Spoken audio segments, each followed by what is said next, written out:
The Green Bay Packers lost a hard one today. No doubt about it. To say this game was disappointing would be an understatement. A rainy, soaked, fucking disaster for the Packers in every way possible. Now, sure, you can say the defense did good. They only gave up 17 points against one of the best offenses in the league. Yeah, that's great. But they couldn't stop them. I mean, the whole first quarter was each team had a drive. That was it. Packers took the first 7.5 minutes, and the Lions took the rest of it. And the Packers came away with 3 after all that, and the Lions came away with 7. That's about it. I mean, Packers were in no threat to win this game today at all. The Lions were going to win from the word go, and yeah, just not much good things to say about the Packers, but we'll go through it from top to bottom. Let me know what you think down below, and let's get into this mess. What a mess it was. At the very least, they're going into a bye week, so they have 2 weeks to stew over this loss and find out what they need to do better in the future. But it was not good. Some of the good things were Josh Jacobs, 95 yards and 13 carries. Good game. Would have loved to see it get more, but it was a pretty good game for him. As expected, I said in my preview video that this would be mainly a Jacobs game, and he did a pretty good job. I wish he would have gotten more carries because Emmanuel Wilson, he was doing well in the beginning of the year. Not so much now. Chris Brooks, again, nothing special. I mean, Jacob should be getting like 15 to 20 carries a game at least. And Emmanuel Wilson maybe 2, 3 just to spread it out, but that's about it. Jacob he'll be getting the lion's share of the carries. I mean, I know Emmanuel Wilson wants more carries. I know Chris Brooks is reportedly even wanting more carries, even though, to be honest, he's just nothing special. But Jacobs did good, and that's one of the few bright spots in this game.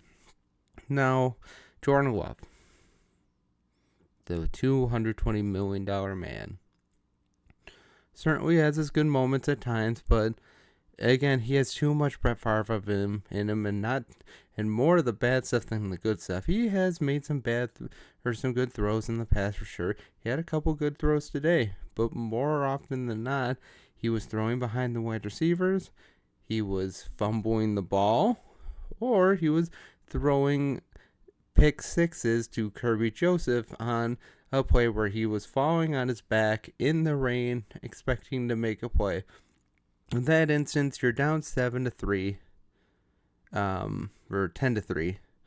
So you go into the halftime 10-3, losing. Sure, the Lions get the ball back in the second half, but the very worst, you give up another touchdown at 17-3, and 2 touchdowns in the second half. Even in the rain was like, that's feasible if everything goes right. Sure, Packers could certainly do that, but no. Instead, he throws the ball lackadaisically. Kirby Joseph picks it up and takes it all the way back to the house, and now it's 17-3 at the half. Then the Lions score again, and it's 24-3, just like that. The game is over.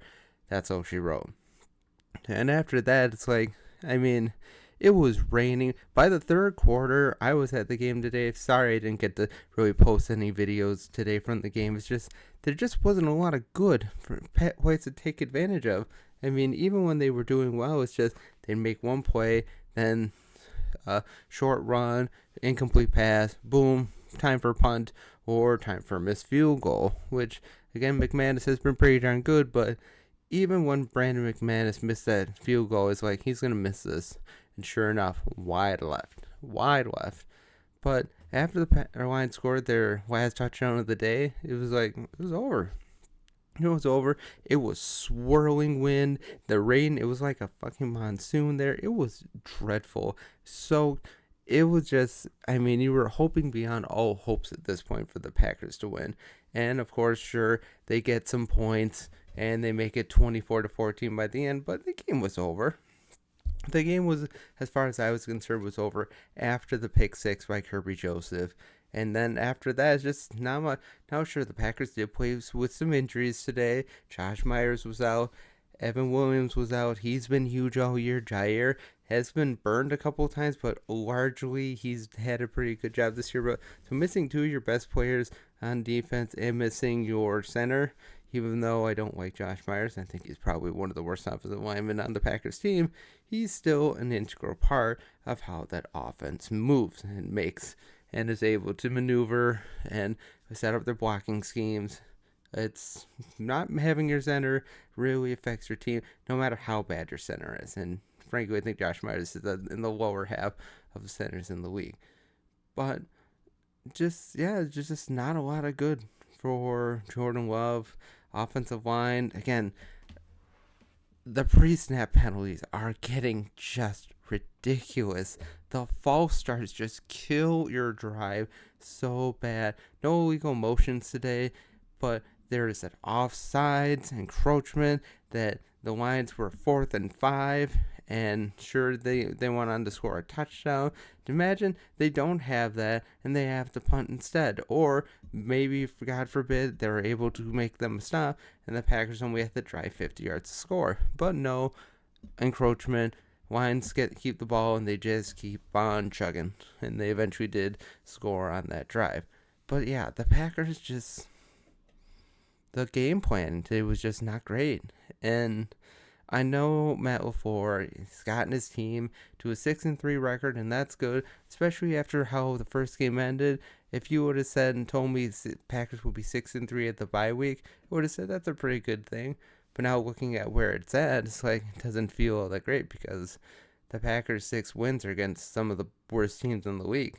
And yeah, they beat Houston, but Houston just got beat by the Jets. So, and they're just looking not as great as people thought they were either. So, I mean, not really any good marquee wins for the Packers. I mean, the Packers got the Cardinals at the right time. The Packers got the Rams certainly at the right time as well. They beat the Jags by the skin of their teeth. They beat the Colts, who really aren't that great. And they beat the Titans, who are one of the worst fucking teams in the league. But yeah, just not a lot of good wins for the Packers this year. This game was just a mess. And let's talk a little bit about that head-to-head shot by Brian Branch. That was illegal as fuck. Just looking at that play, even taking my Packer fandom out of it, was illegal shot. I knew right away, as soon as he got hit, he needs to be removed. He needs to be kicked out of the game because he made no attempt to tackle. He was just head. That's all he was aiming for. He was aiming for Bo Melton's head, and he targeted him well. And rightfully so, he was ejected. Then he causes another 15-yard penalty because he flips the double bird to the fans. That's great. But the worst part of all of that, after all that penalty yardage, what happens? Packers come away with just a field goal. They come away with, actually, no. That was on the missed field goal. They came away with nothing after all that, if I remember right. It's just, you can't make this shit up. Even when the Packers are gifted yards upon yards, they can't take advantage of it. And yeah, the drops today were also out of control. Tucker Kraft had one. Tavian Wicks had a couple. Watson had one for sure that he probably should have caught. I think Jaden Reed dropped one as well. Just drop all over the field. Now, can you really fully blame Matt LaFleur and Jordan Love on that? Like, no, you can't. But some of those passes were also behind them again. I don't know what it is with Love.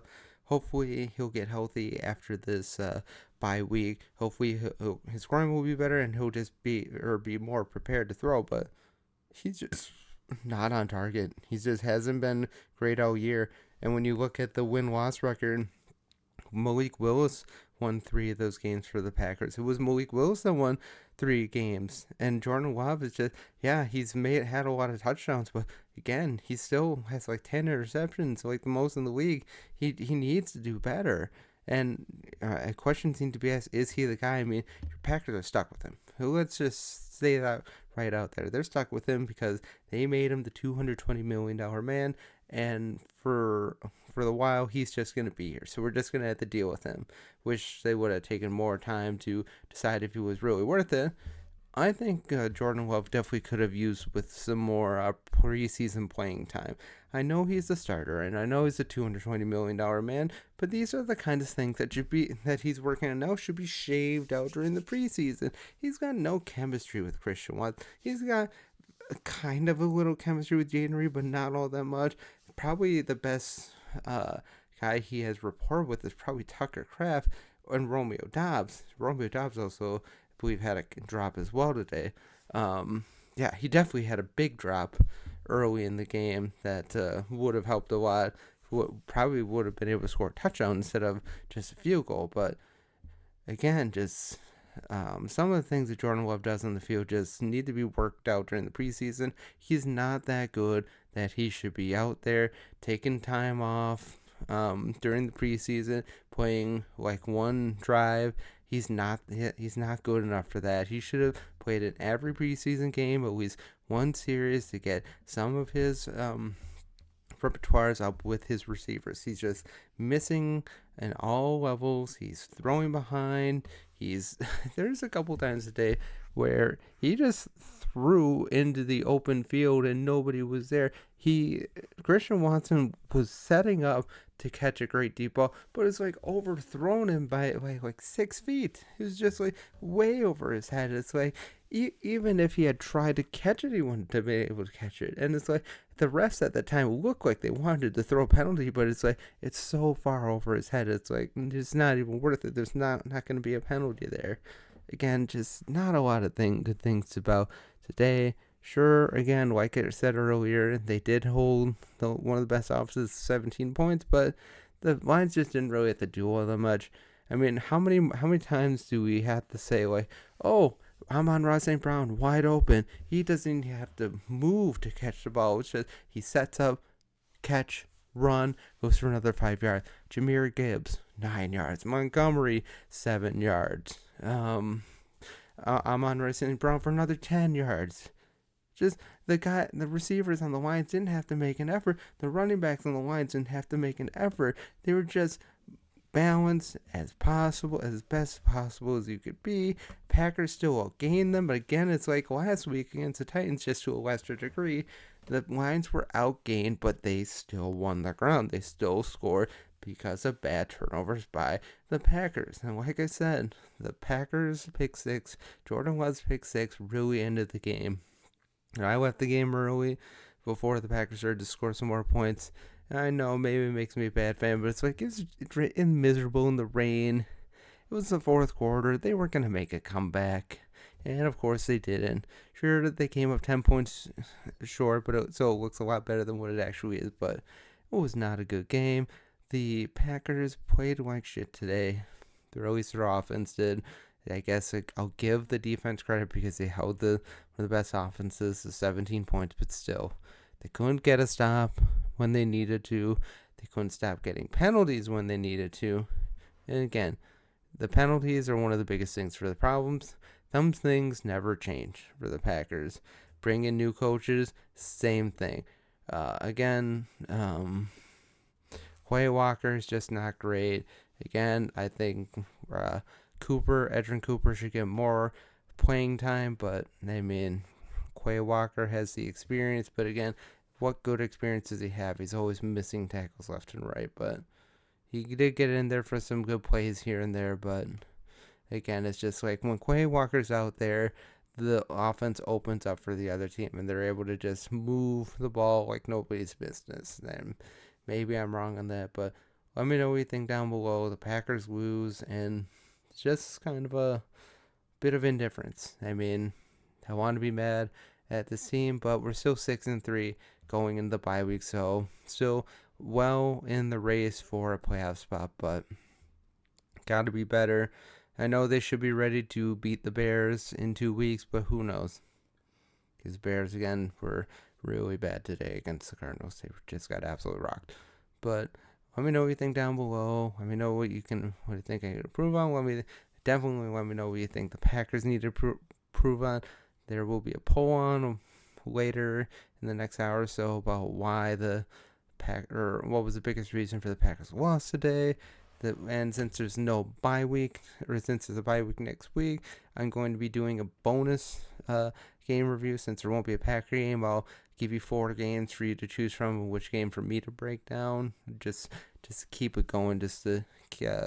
I like reviewing games or previewing games during the week, and I mean I know I normally go in depth into each game of the week, so you'll find out if you watch that video which game I choose. But let me know what you think down below. Have a great day. Go Pack Going as always. Most importantly, God bless.